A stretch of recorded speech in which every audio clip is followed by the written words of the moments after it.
This sleep story is a retelling of the movie The Princess Bride. Our story starts with a story told by an older gentleman with a voice we could listen to all day.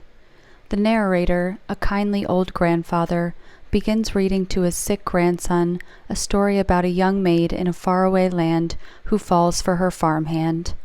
The farmhand, Wesley, goes off to make his fortune, but is reportedly killed by the dread pirate Roberts, and after a short mourning period, Buttercup agrees to marry Prince Humperdinck, even though she's really bummed about it. Humperdinck, however, isn't the romantic type. Instead, he hires a short, squat man named Vizzini to kidnap and murder Buttercup, planning to blame a neighboring country so he can get a war happening. Vizzini, with the help of Inigo, a Spanish swordsman, and Fezzik, a guy who makes Shaq look like a hobbit, successfully kidnaps Buttercup, but he and his men fall to a mysterious man in black, who rescues her. Inigo and Fezzik live to fight another day. Vizzini, not so much. The man in black reveals to Buttercup that he is actually Wesley, and the two head for the fire swamp in an attempt to shake Humperdinck and his search party. The two young lovers run into their share of trouble with some bursts of flame and quicksand, but emerge on the other side of the swamp still very much alive. Unfortunately, Humperdinck's there waiting for them. The prince promises Buttercup no harm will come to Wesley, but integrity doesn't really run in this guy's family.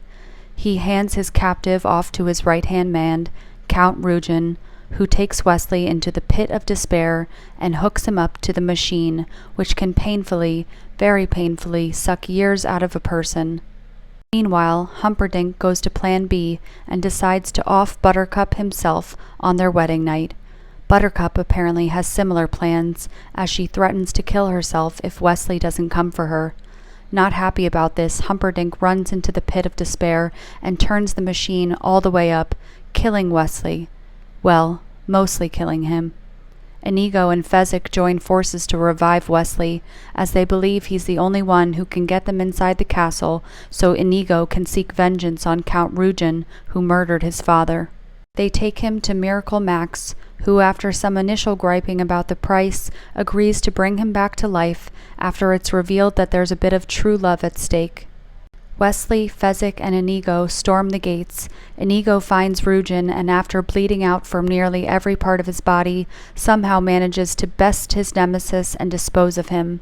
Hopefully Rugen took Inigo's advice and prepared to die, even if we're not sure what that would look like. Wesley and Buttercup are reunited, and Humperdinck's tied up and left to live with his conscience, which we can't imagine is a pretty thing. The gang rides off into the sunset, although Inigo and Fezzik are considerate enough to leave the lovers a few seconds of sunset to make out by their lonesome. The grandson has enjoyed the story and asks his grandfather to come back the next day and read it to him again.